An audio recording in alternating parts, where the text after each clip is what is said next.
The champagne bottle exploded against the bedroom wall. Seoul glittered 40 stories below, its neon lights bleeding through the penthouse windows like wounds that refused to heal.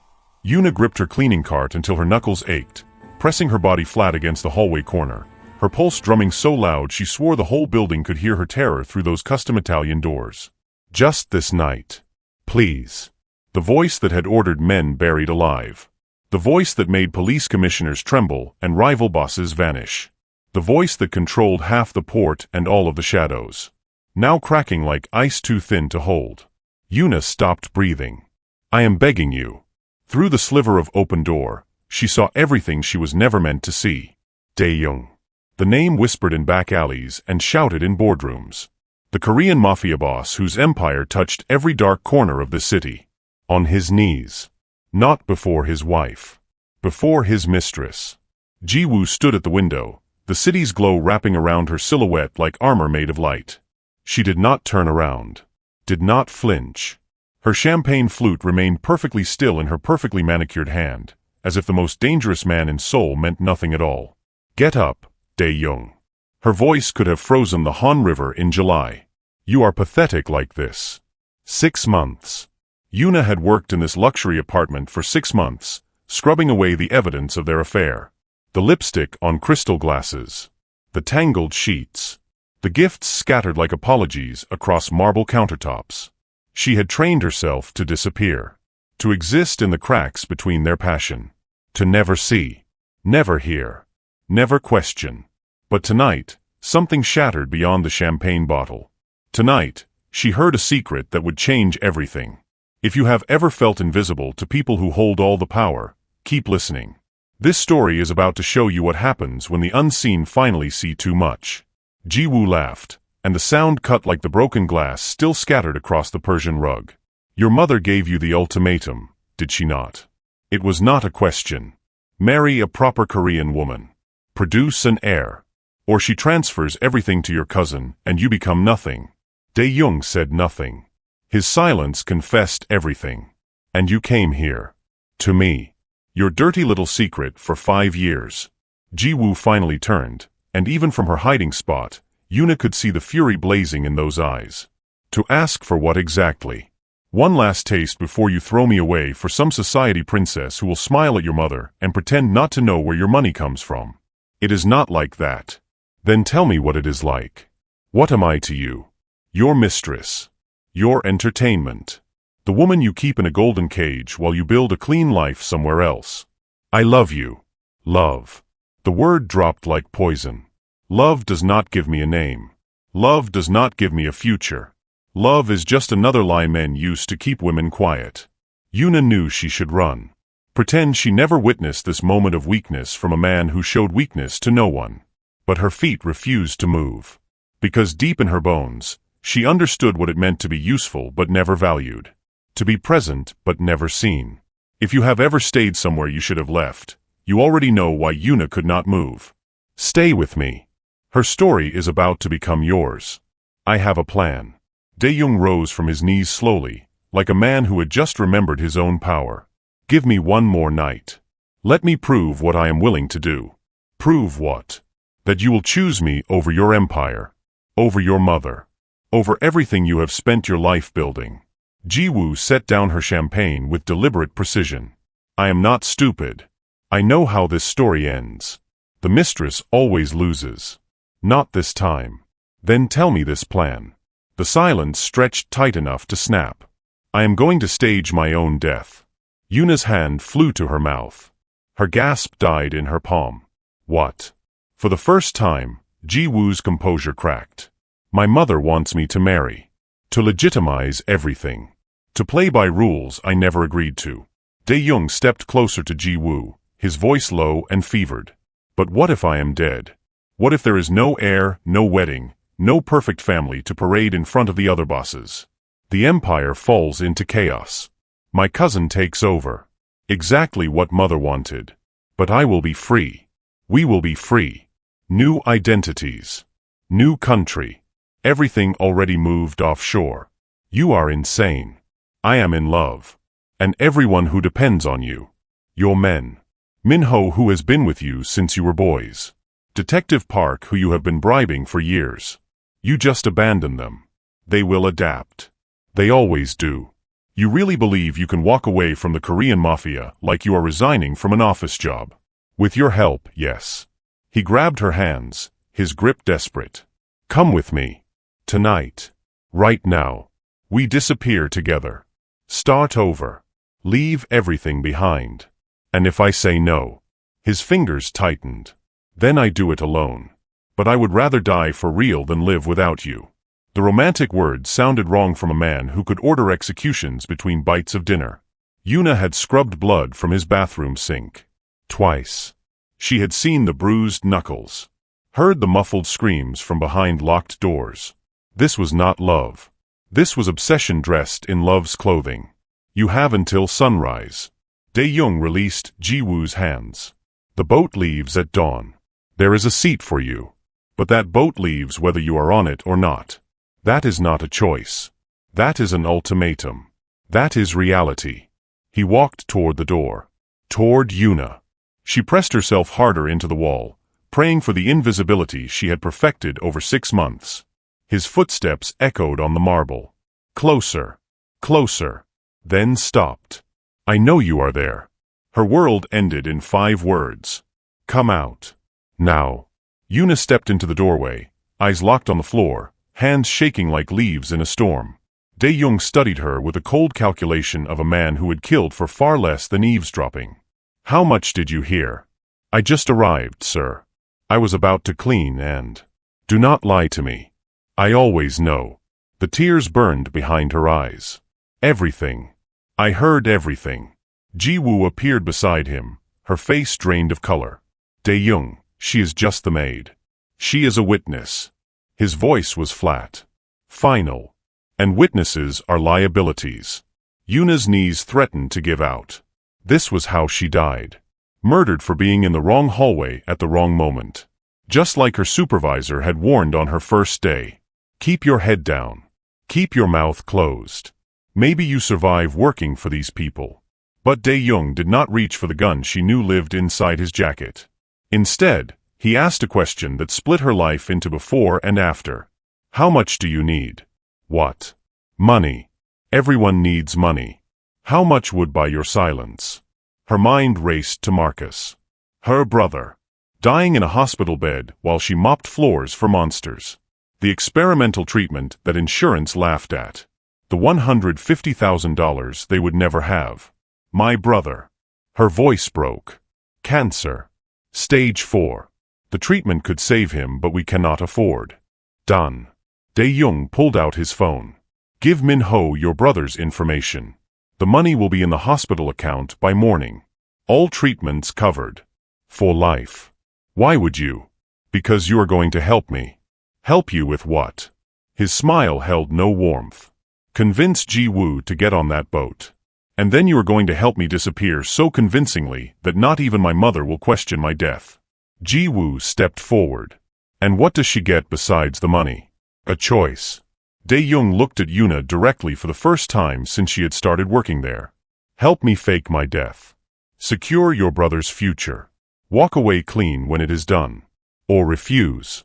He paused. And I make sure neither of you walks away at all. If you have ever been trapped between an impossible choice and someone you love, you understand the weight pressing down on Yuna's chest right now. Keep listening. Because what she does next will haunt you. This was the moment Yuna stopped being a maid. The moment invisible hands reached out and grabbed the wheel of her own destiny. The moment a cleaning cart became the first step into a conspiracy that would shake the foundations of the Seoul underworld. But to understand why she said yes, you need to know how she ended up mopping floors for killers in the first place. How a woman with a degree and dreams found herself invisible in a city that never stopped shining. How love for a dying brother can make you agree to things you would never imagine. This is where everything changed. Where desperation met opportunity. Where the lines between victim and player blurred beyond recognition. And where the real game was only beginning. 18 hours later, Yuna sat beside her brother's hospital bed and listened to him die by degrees. The breathing machine wheezed and struggled. Marcus slept, his face gaunt against the white pillow, his skin the color of paper left too long in the sun. The eviction notice crinkled in her purse every time she shifted. 3 months behind on rent. 2 weeks behind on hope. She had not slept. Had not eaten. Had not stopped replaying Dae-young's words in her mind like a song she could not escape. Help me fake my death. Secure your brother's future. Walk away clean. Or refuse. And neither of you walks away at all. Across the city, in her penthouse cage, Ji-woo stood before an open suitcase. She placed a silk blouse inside. Removed it. Placed it again. Her wine glass sat half empty on the dresser, catching the afternoon light like liquid amber. 5 years of waiting. 5 years of believing his promises. 5 years of being the secret he was ashamed to keep but too weak to release. Now he offered her everything. Freedom. A new life. A man who would finally choose her over his empire. She folded the blouse carefully and set it back in the drawer. Some cages, she had learned, were comfortable enough to forget they had bars. The doctor found Yuna in the hallway. His face told her everything before his mouth could form the words. 2 weeks. Maybe 3 if we are lucky. Without the experimental treatment, his body simply cannot fight anymore. Yuna nodded. Thanked him. Walked calmly to the bathroom at the end of the corridor. Then she locked herself in a stall and sobbed until her ribs ached. If you have ever loved someone enough to do the unforgivable, you already understand the decision Yuna made next. Stay with her. She needs you now more than ever. She pulled out the card Min-ho had given her. The number burned against her fingertips. 1 call. 1 word. And her soul would belong to a monster. But Marcus would live. She dialed. Dae-young answered on the second ring. I will do it. All of it. The money appeared in the hospital account within the hour. Marcus's treatment was scheduled for the following morning. The doctors suddenly had availability. The nurses suddenly had smiles. This was what power looked like. Not violence. Not threats. Just the quiet rearranging of reality to suit the powerful. The meeting happened at a warehouse on the edge of the Incheon docks. Neutral territory. Min-ho waited by the door, his eyes tracking Yuna like a predator measuring prey. Inside, Dae-young sat at a metal table. Ji-woo stood behind him, her arms crossed, her expression unreadable. 72 hours. Dae-young spread photographs across the table. A yacht. A map of the Busan coastline. Explosive charges. My boat explodes during a solo trip. Body never recovered. Authorities find evidence of depression, gambling debts, enemies closing in. Case closed within a month. And my role. Yuna forced her voice steady. You create the alibis. Plant personal items at the scene before the explosion. Convince the other staff I was spiraling. Tell Detective Park I seemed unstable, desperate, talking about ending things. You want me to lie to the police. I want you to survive. His smile did not reach his eyes. Same thing in this world. Ji-woo stepped forward. How do we know she will not talk? She is a maid. Maids gossip. Dae-young pulled out his phone. Showed them a video. Yuna watched herself on the screen, entering his private office, opening his safe, transferring stacks of cash into a bag. I never. She could not finish. The video was fabricated. But it looked real. Devastatingly real. If I go down, you go down. Dae-young pocketed the phone. That is my insurance. That is your motivation to make this work perfectly. Yuna understood then. She was not a partner. Not even a useful tool. She was a scapegoat waiting to be sacrificed. Ji-woo caught her eye. For one moment, something flickered there. Recognition. Understanding. The shared knowledge of women who had spent their lives being used by men who saw them as furniture. Then the moment passed. And what do I do? Ji-woo turned back to Dae-young. Be devastated. Publicly. Grieve beautifully. Inherit the assets I have designated. Then 6 months later, you disappear. Meet me in Buenos Aires. We start over. You have this all planned. I have been planning this for 3 years. He reached for her hand. I just needed the right moment. The right motivation. Your mother forcing you into marriage. My mother thinking she can control me. He squeezed Ji-woo's fingers. No one controls me. Not anymore. But Yuna saw what Ji-woo could not. The desperation leaking through his confidence. The sloppiness of involving witnesses. The cracks spreading through his control like ice before it breaks. Desperate men make deadly mistakes. And everyone standing near them gets buried in the rubble. The meeting ended. Details confirmed. Timelines established. Roles assigned. Yuna walked toward the warehouse door, her mind drowning in everything she had agreed to do. Min-ho's hand closed around her arm. She froze. "You seem like a smart woman." His whisper brushed her ear like a blade. "Smart enough to know that everyone in this plan is expendable." She said nothing. "Including you." He squeezed harder. "Especially you." Something pressed into her palm. Cold. Small. A phone. "When it all goes wrong, and it will, call this number." His eyes held hers. "I might be able to save your life." Then he released her and walked back into the shadows like he had never spoken at all. Yuna stepped into the night, the burner phone burning against her skin, and wondered which betrayal would kill her first. If you think you know how this ends, you do not. Keep listening. The game has only just begun. 48 hours. That was all the time Yuna had to become someone she never imagined being. A liar. A conspirator. A woman who could look people in the eye and sell them a story written in blood. The first performance came easy. Too easy. "Has Mr. Kim seemed different to you lately?" she asked Mi-sun, the day shift maid, while they folded linens in the service room. Mi-sun paused, considering. "Different how?" "I don't know. Troubled, maybe. Like something's weighing on him."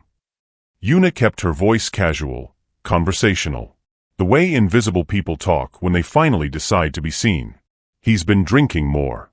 I found 3 empty bottles of whiskey in his office trash yesterday." Mi-sun's eyes widened. 3? In one day? And the arguments with his mother. Yuna shook her head, playing her role perfectly. "I heard them on the phone last week. He was shouting about how she controls everything, how he can never be free." The gossip would spread. That was how information moved through buildings like this. Through the people who cleaned the floors and made the beds and emptied the trash. The invisible network that saw everything. Yuna hated how good she was at this. Across the city, documents were being forged. Bank accounts activated in countries that asked no questions. A body double was being prepped, a homeless man with the right build and no family to ask questions when he disappeared and moved through his world like a man already dead, saying goodbye to everything without anyone noticing. Ji-woo watched him and wondered if she had ever known him at all. She packed a suitcase. Unpacked it. Packed it again. The boat ticket sat on her nightstand like a promise or a threat. She couldn't decide which. Then Mrs. Choi arrived. No warning. No appointment. Just the sound of the penthouse door opening and that voice, sharp enough to cut diamonds. "Where is my son?" Yuna's blood turned to ice. She emerged from the kitchen, cleaning supplies in hand, practicing the invisibility she had perfected. But Mrs. Choi's eyes found her immediately. Predators always knew when prey was present. The maid. Mrs. Choi removed her gloves with deliberate precision. "You've worked here 6 months, haven't you?" "Yes, ma'am." "Then you know my son's habits. Where is he?" The lie had to be perfect. Yuna's brother's life depended on it. "He's meeting with the families, ma'am. Something about the port contracts. He said he'd be back this evening." Mrs. Choi studied her the way scientists study bacteria under microscopes. "The families. Which families?" I don't know the details, ma'am. He just said." "Of course you don't." Mrs. Choi walked past her, her heels clicking on the marble like a countdown. "You're just the help. You see nothing. Hear nothing. Know nothing." "Yes, ma'am." But Mrs. Choi was already moving through the apartment, her eyes cataloging everything. Yuna's heart hammered as the older woman approached the bedroom. Ji-woo's bedroom. Where a silk scarf still hung over the chair. Where perfume bottles crowded the dresser. Where evidence of another woman lived in every corner. Yuna moved fast. "Ma'am, please." She stepped between Mrs. Choi and the bedroom door. "Mr. Kim asked me to deep clean that room today. There's cleaning solution everywhere, chemicals that." Move. The fumes are very strong. For your health. Mrs. Choi's hand shot out and gripped Yuna's chin. Not hard enough to bruise. Hard enough to remind Yuna exactly who held power here. You've worked here 6 months, Mrs. Choi repeated, her voice soft as poison. What do you see? Who visits my son? The truth would destroy everything. The lie might kill her. Yuna made her choice. Business associates, ma'am. Always business. He works very hard. Too hard, maybe. Sometimes I worry about him. You worry. Mrs. Choi's smile held no warmth. How sweet. The maid worries about the master. She released Yuna's chin and turned toward the window, gazing out at the Seoul skyline her family had helped build. My son thinks I don't know, she said quietly. He thinks I'm blind. Stupid. Easy to fool. She glanced back at Yuna. But I know everything that happens in my empire. Every whisper. Every secret. Every betrayal. Yuna said nothing. Sometimes silence was the only safe response. If he's planning something foolish, Mrs. Choi continued, I'll know. And everyone involved will regret it. She collected her gloves from the table. Tell my son I came by. Tell him his mother sends her love. The words sounded like a threat. She left the way she came. Silent. Powerful. Omnipresent. Yuna locked herself in the bathroom and vomited until her stomach was empty.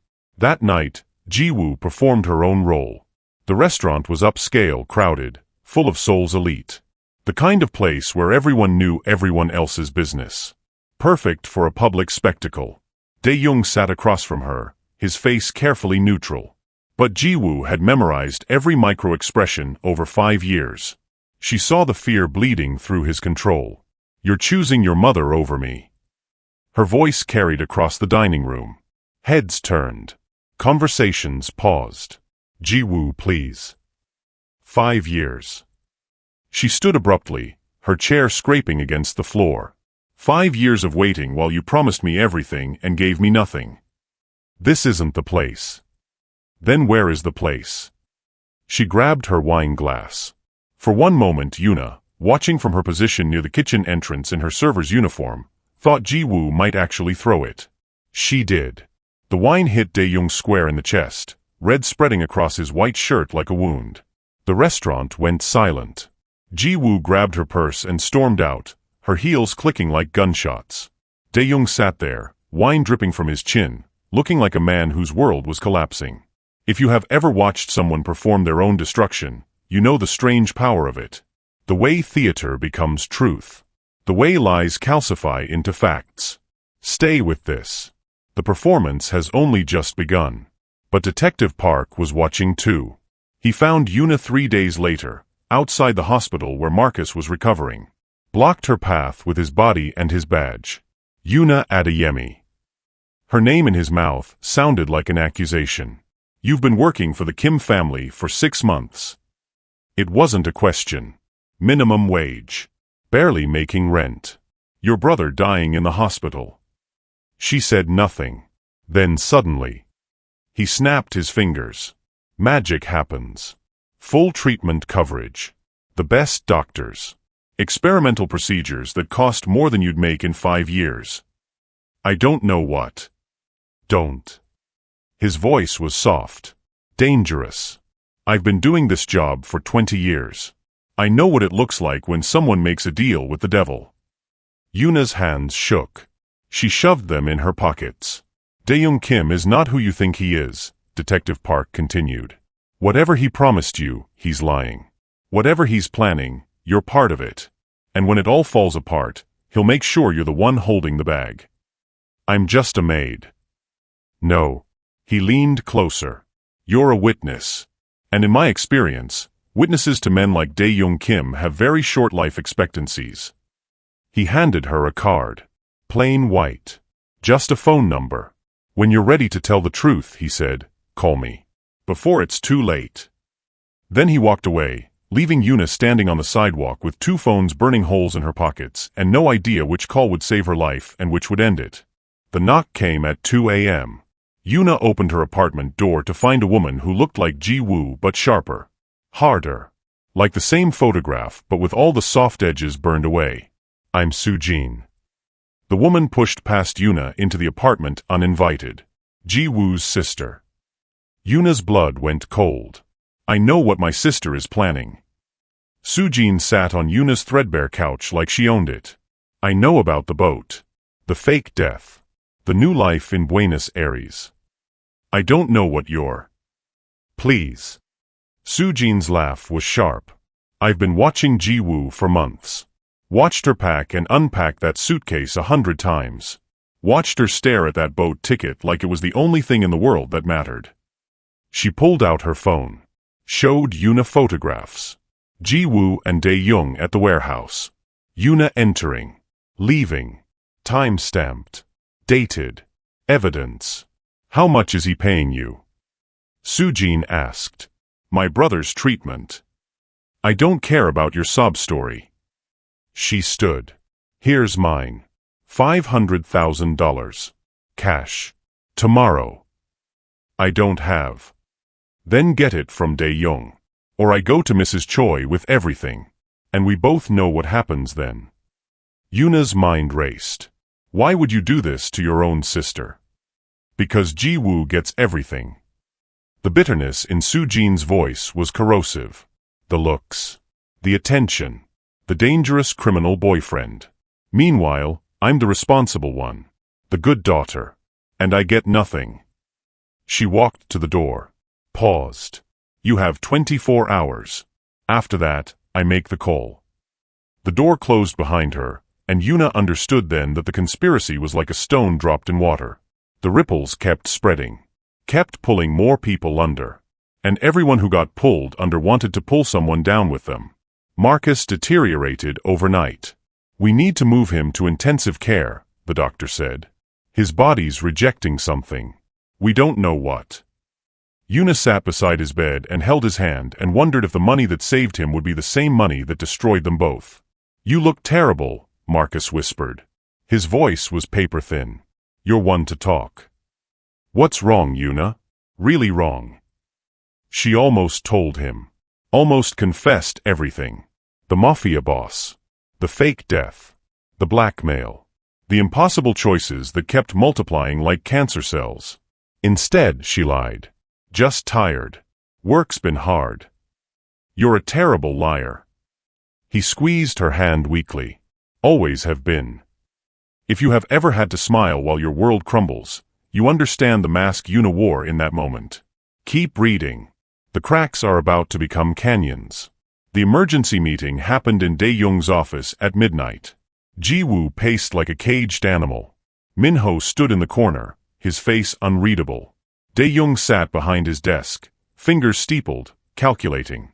Your mother knows something, Min-ho said. The way she looked at me today.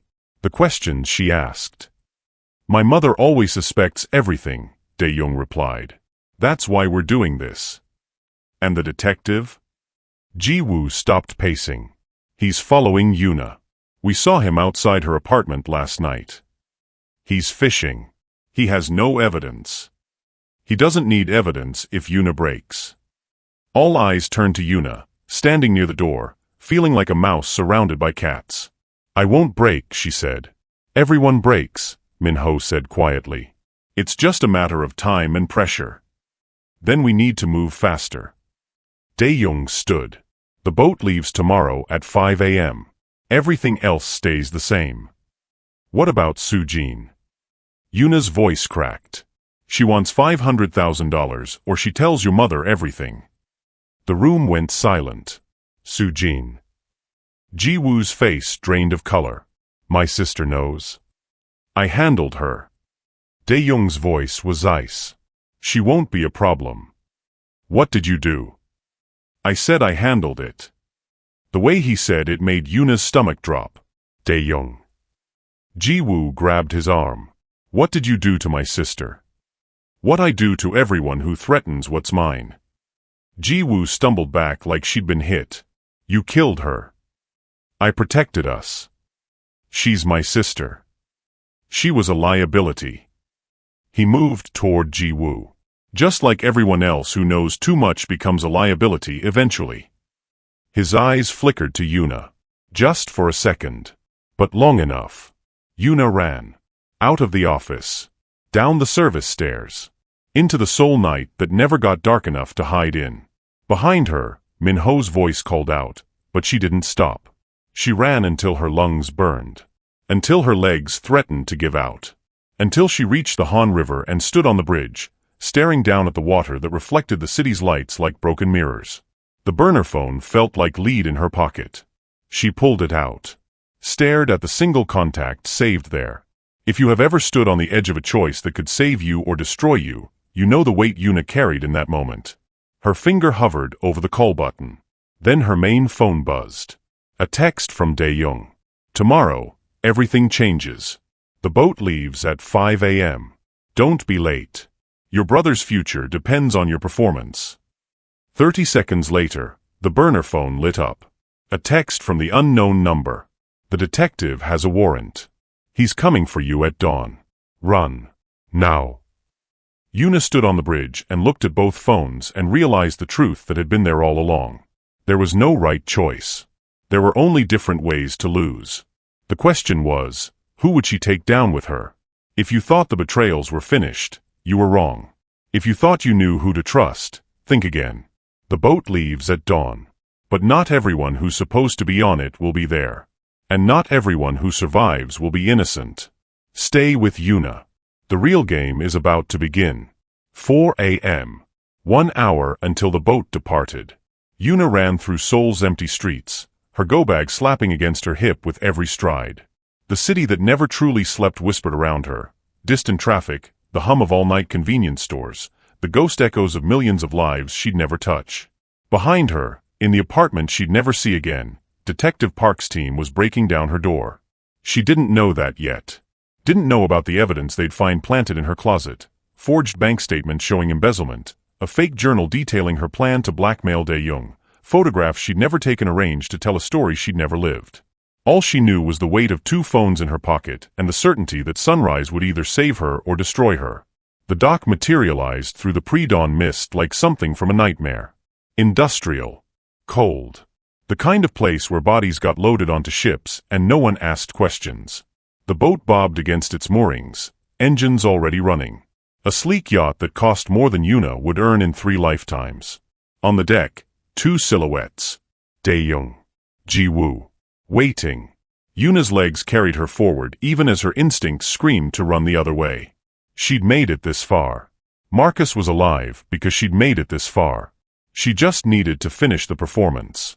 You're late. Dae-young's voice carried across the water.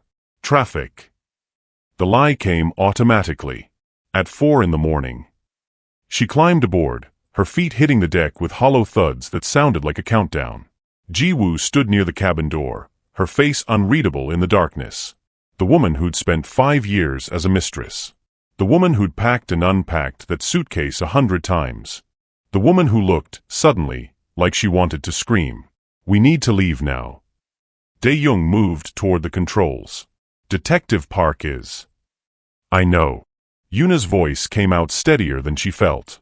I saw him outside my building. That was a lie. But lies were all she had left now. Dae-young paused. Studied her with those predator eyes that had measured men before ordering their deaths. Yuna. He said her name like he was tasting it. Testing it. I need you to understand something. The sirens were still distant. Maybe 3 minutes out. Maybe less. The plan worked perfectly, he continued. The evidence is planted. The story is airtight. My death will be confirmed within hours of the explosion. Then why aren't we moving? Ji-woo's voice cracked. Why are we still here? Dae-young reached into his jacket. Not for keys. For a gun. Because Yuna was always meant to take the fall. The words landed like physical blows. Yuna's mind raced, trying to rewrite reality, but the pieces fit too perfectly. The fake video of her stealing. The planted evidence. The money that made her look guilty. Her brother's treatment that gave her motive. You're framing me. I'm giving the police exactly what they need. Dae-young's voice held no apology. A villain. A desperate maid who blackmailed her employer, embezzled funds, and when exposed, tried to fake her boss's death to cover her crimes. You said you'd let me walk away. I lied. He shrugged. Everyone needs to believe someone's guilty. Better you than us. Ji-woo stumbled backward like she'd been shot. You didn't tell me this part. Because you would have said no. Of course I would have said no. She has a dying brother. Ji-woo's voice broke. She's just trying to survive, like the rest of us. She's a maid. Dae-young said it like that explained everything. Like that erased her humanity. A witness who knows too much. You think I'd let her walk around free with all our secrets? The sirens grew louder. 2 minutes. Maybe less. Yuna's hand moved to her pocket. The burner phone Min-ho had given her burned against her palm. Get back on the dock, Yuna. Dae-young raised the gun. Not quite pointing it at her. Not quite lowering it either. Go meet Detective Park. Tell him your sob story. Cry about your brother. They'll arrest you. You'll spend the next 25 years in prison. But Marcus will live. That was the deal. That wasn't the deal. Yuna's voice shook with rage. With terror. With the crystalline clarity of someone who finally saw the trap they'd been walking into all along. The deal, Dae-young said, was whatever I decided it would be. Ji-woo moved. Fast. Desperate. She grabbed Yuna's arm and pulled her toward the edge of the boat. Jump. Ji-woo, stop, Dae-young lunged forward. I won't let you do this. Ji-woo screamed. The composed mistress shattered completely, leaving only a woman who'd spent 5 years watching someone she loved become someone she didn't recognize. Not to her. Not to anyone else. I'm done being part of your... The gunshot was deafening in the pre-dawn silence. For one frozen moment, Yuna thought she'd been hit. Thought this was what dying felt like, shock and noise and the world tilting sideways. Then she realized Ji-woo was still gripping her arm. Still pulling her toward the edge. The bullet had gone wide. But Dae-young was raising the gun again, his face twisted with something beyond rage. Beyond desperation. The face of a man whose carefully constructed escape was crumbling and who decided if he couldn't be free, no one would be. Get back on the boat, Ji-woo, or I'll kill you both right now. Sir. A new voice. Calm. Measured. Familiar. Min-ho stood on the dock, 20 feet away, his own gun drawn and pointed directly at Dae-young's chest. I can't let you do this, boss. The world stopped spinning. Min-ho. Dae-young's voice was ice.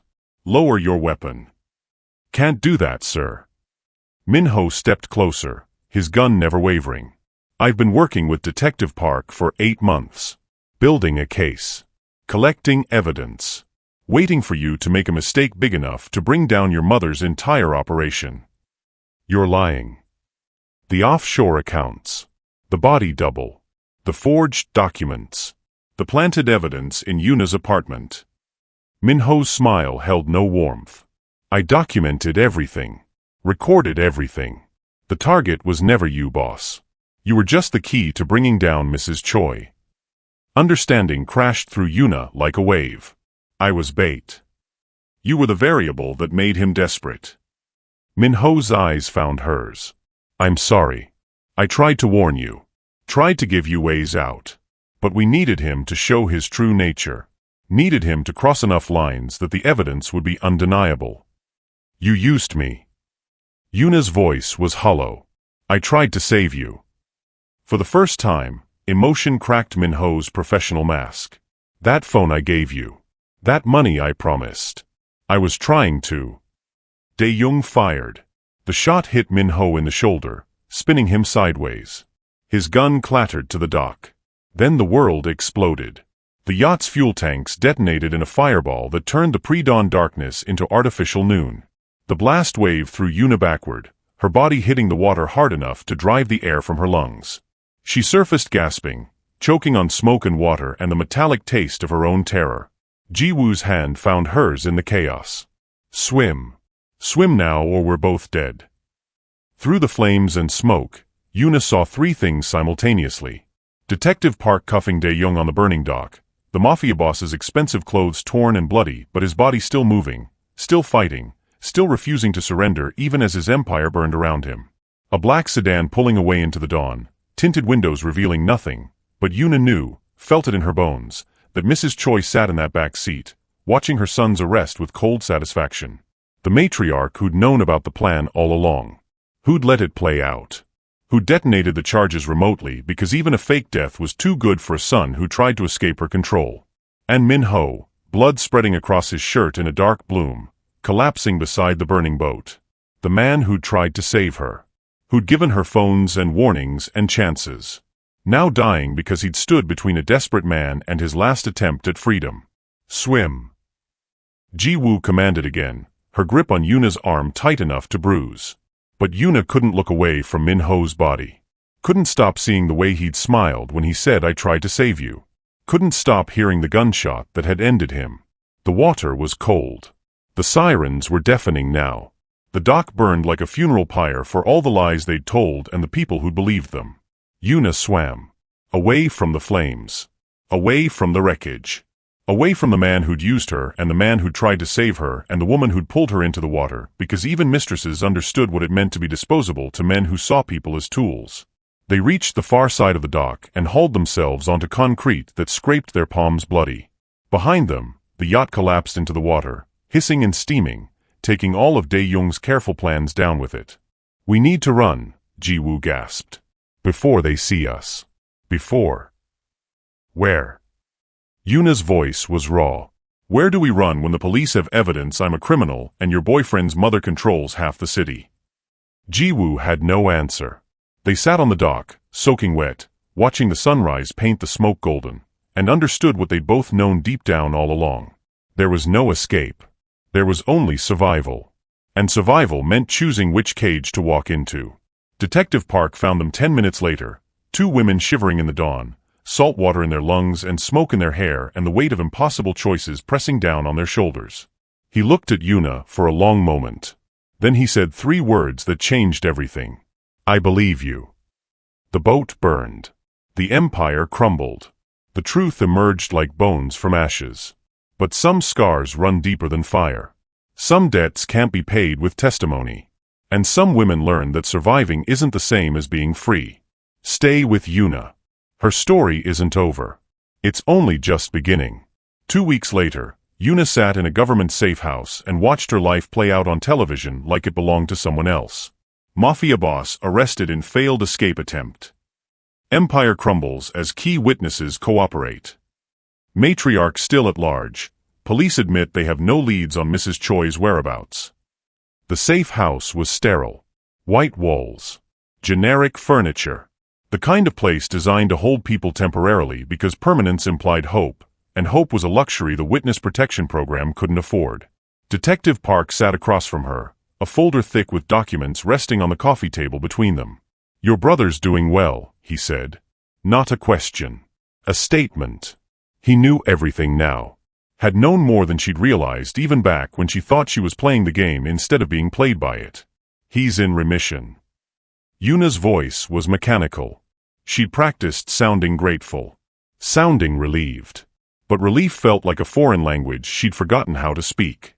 "The doctors say if he maintains treatment, he has an 80% chance of." "He doesn't know." "No. And you're not going to tell him." "How do I tell him?" The words burst out of her, jagged with 2 weeks of silence. "How do I explain that his life was bought with conspiracy and blackmail and a good man's death? That I almost went to prison for 25 years so he could have a few more decades? That every breath he takes is paid for with?" She stopped, pressed her palms against her eyes until she saw stars. Detective Park waited. Patient. Unmoved. He'd seen this before. The weight of survival crushing people who'd done terrible things for good reasons. "You testify against Dae-young," he said finally. "You tell the truth about what happened. Every detail. Every moment. And in exchange, the charges against you are dropped. You keep 50,000 of the money. The rest gets seized. You walk away." "Walk away to where?" Yuna laughed, and the sound was broken glass in her throat. "I'm a maid who almost took down a mafia empire. Who do you think will hire me now? What kind of life do you think I have after this?" The kind where you're not in prison. Is there really a difference? He had no answer for that. The door opened. Ji-woo entered, and Yuna barely recognized her. Gone were the designer clothes, the perfect makeup, the armor of beauty that had made her untouchable. This woman wore government-issued sweatpants and had her hair pulled back in a simple ponytail. Her face, stripped of its usual perfection, looked younger, smaller, more human, more broken. They want me to testify too, Ji-woo said, sitting on the couch beside Yuna but not quite touching. Two women who'd survived the same nightmare but hadn't figured out yet if that made them allies or just fellow casualties. Will you? Yuna asked. I don't know. Ji-woo's hands twisted in her lap. 5 years. I spent 5 years loving him, believing him, thinking that if I just waited long enough, he'd choose me. Choose us. He was never going to choose you. I know that now. Ji-woo's voice cracked. I didn't know he'd frame you. You have to believe that. When he told me the plan, he said you'd be paid and released. Said you'd walk away rich and free and your brother would be saved. I thought, she stopped. Swallowed. I thought he loved me enough to not hurt innocent people. But he didn't love you. Yuna said it gently. Stating fact, not judgment. He loved the idea of escaping. You were just the vehicle. And you were the sacrifice. They sat in silence, two women who'd been invisible to the same man in different ways. The mistress kept in a gilded cage. The maid who cleaned up after their passion. Both of them disposable. Both of them used. Both of them somehow still alive. Min-ho died in surgery. Detective Park's voice cut through their shared grief. Blood loss was too severe. But before he went, he left something for you, Yuna.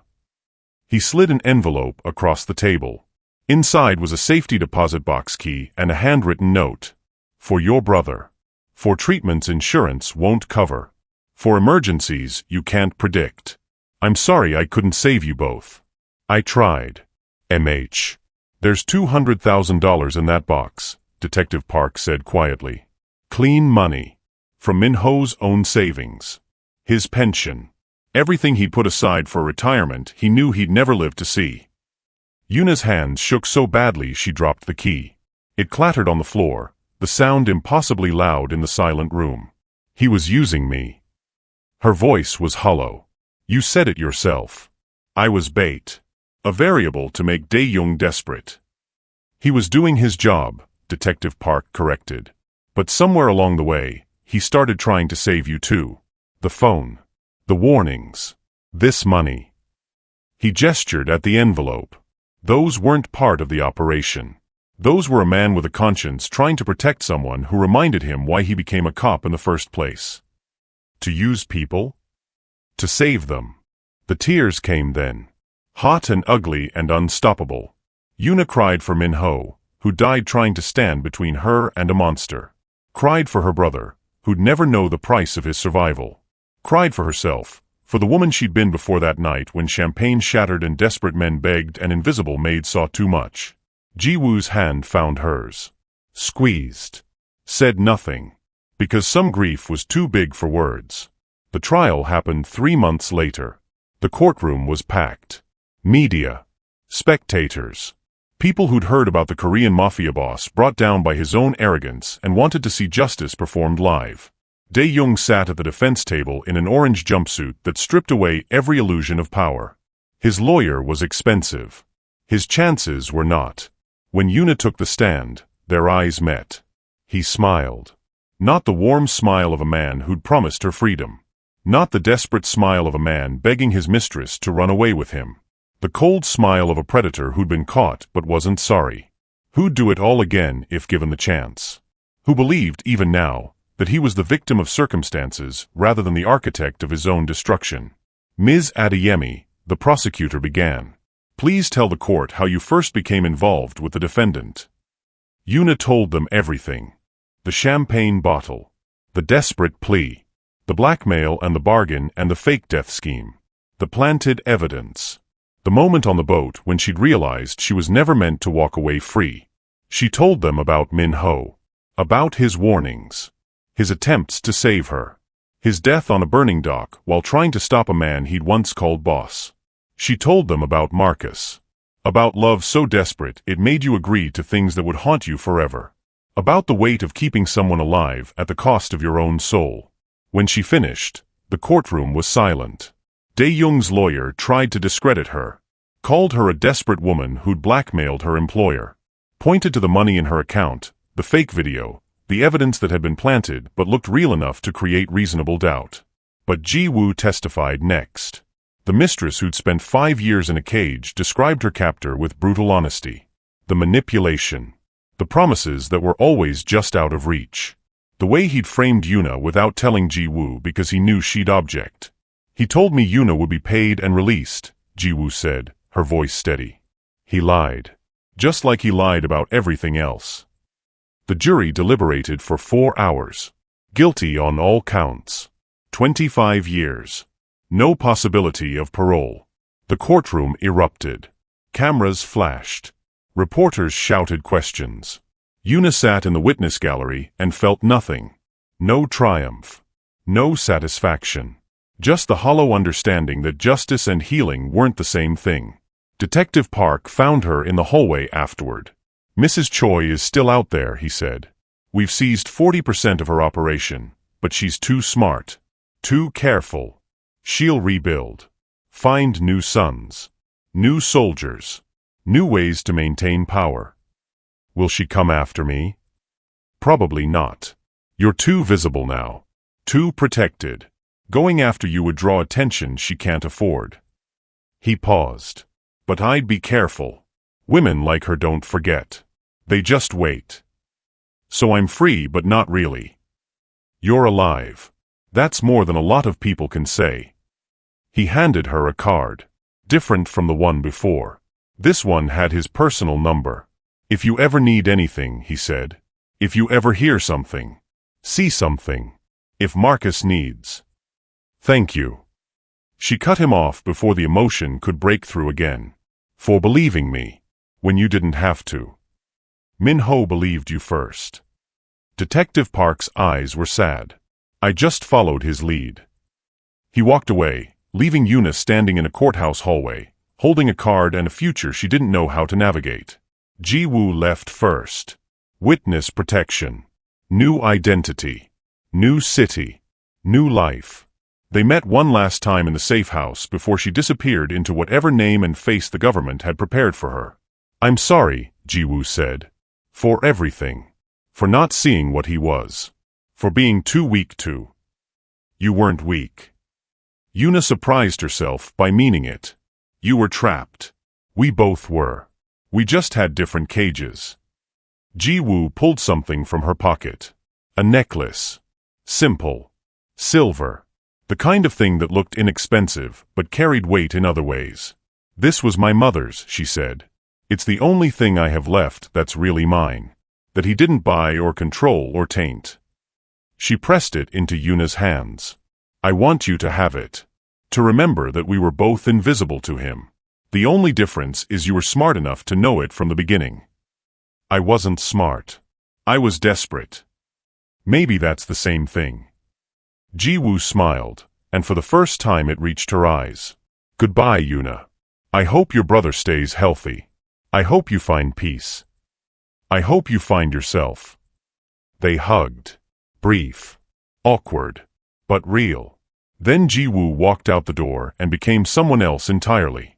6 months later, Yuna stood in front of a different luxury apartment building. New family. Different penthouse. Same job. The cleaning agency had been hesitant to rehire her. Her name had been in the papers. Her face on the news. But she'd been cleared of all charges. Testified against a monster. Became, in some circles, a hero. In others, just a reminder of how dangerous it was to know too much. Marcus was thriving. Back in school. Talking about the future like it was something he could count on. The cancer was in remission. The doctors were optimistic. He still didn't know. Yuna had decided he never would. Some truths were too heavy to share. Some prices were better left unpaid. She entered the building. Took the service elevator. Arrived at the penthouse and knocked. The housekeeper who answered barely looked at her, just gestured toward the cleaning supplies and pointed at the list of rooms needing attention. Yuna had been doing this job long enough to recognize the signs. The tension in the air. The expensive silence that came with money and secrets. She started in the kitchen. Worked her way through the living room. Professional. Efficient. Invisible. Then she heard it. Raised voices behind a bedroom door. A woman's voice, sharp with anger, "I won't be your secret anymore." A man's voice pleading, "Just this night, please." Yuna's hand froze on the doorknob. The champagne bottle shattering. The desperate man on his knees. The boat burning in the dawn. Minho's blood on the dock. The way Dae-young had smiled when he told her she was always meant to take the fall. She remembered everything. And she remembered Minho's last words, whispered before he died, "Smart women know when to walk away." Yuna set down her cleaning supplies. Walked to the service elevator. Pressed the button for the ground floor. Behind her, the voices escalated. The woman shouted. Something glass shattered. But Yuna didn't turn around. Some stories didn't need witnesses. Some patterns didn't need repeating. And some women learned, finally, that invisibility wasn't weakness. It was survival. As the elevator descended, Yuna's reflection stared back at her in the polished brass. Older. Wiser. Scarred in ways that didn't show on her skin but lived in the way she moved through the world now. Careful. Cautious. Aware. But alive. Her phone buzzed. "Marcus, dinner tonight? My treat. Want to celebrate being cancer-free." She smiled. Typed back, "Yes. But let's go somewhere cheap. I'm trying to save money." Because this time, the money in her account was earned honestly. This time, she'd sleep without nightmares of burning boats and dying men and the weight of choices that crushed souls. This time, she chose herself. The elevator doors opened onto the Seoul street, sunlight pouring in like a promise she almost believed in. And Yuna walked into it, free. Not perfectly free. Not completely safe. Not unscathed. But hers. Her life. Her choices. Her future. Somewhere in the world, Ji-woo was starting over. Dae-young was rotting in prison. Mrs. Choi was rebuilding her empire in shadows. Detective Park was chasing down the next conspiracy. Minho was buried with honors he'd earned and secrets he'd taken to his grave. And Yuna? Yuna was walking away from a story that wasn't hers to witness. Walking toward a brother who needed her. Walking into a life that was smaller than she'd once imagined, harder than she'd hoped, but cleaner than what she'd left behind. She passed a newsstand. Saw the headline, "Mafia trials continue, more arrests expected." Kept walking. Passed a luxury car with tinted windows. Wondered if Mrs. Choi was inside, watching. Waiting. Remembering. Kept walking. Because that was what survival looked like. Not dramatic escapes or perfect endings.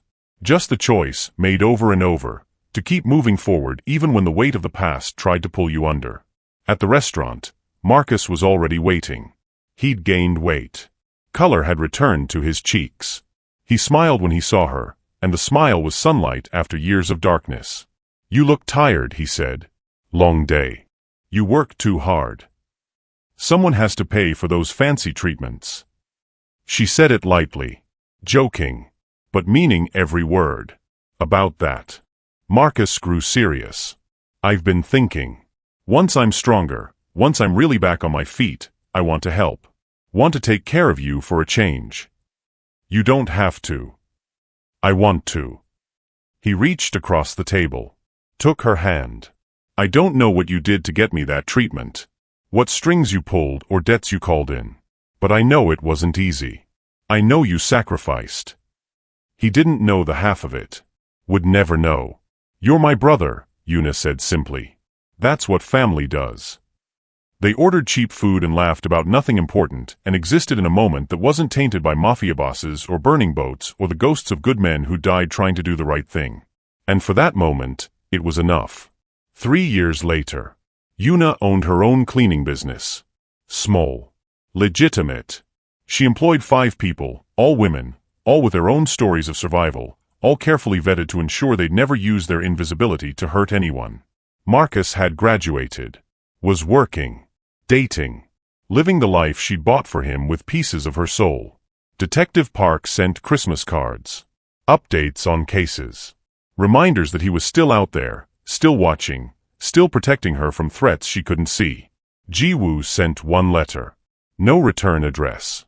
Just 3 sentences. I'm happy. I'm free. Thank you for surviving with me. Mrs. Choi never came. Never reached out. Never sent threats. But Yuna felt her sometimes. In the shadows. In the expensive cars that passed too slowly. In the knowledge that some debts never really got paid, just carried forward into uncertain futures. Dae-young died in prison. Stabbed by another inmate. The news reported it as a gang dispute. Detective Park called to tell her personally. You're safe now, he said. But Yuna knew better. Safety was an illusion. All she had was vigilance and choices and the hard-won wisdom that came from surviving something that should have destroyed her.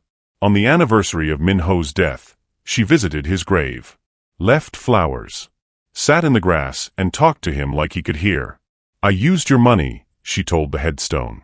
For Marcus. For the business. For nights when I couldn't sleep and needed to know that something good came from all of it. The wind rustled through the trees. Carried no answers. Just the whisper of leaves and time passing and the world continuing to turn even after tragedy. You tried to save me, Yuna said. And you did. Just not in the way either of us expected. She stood.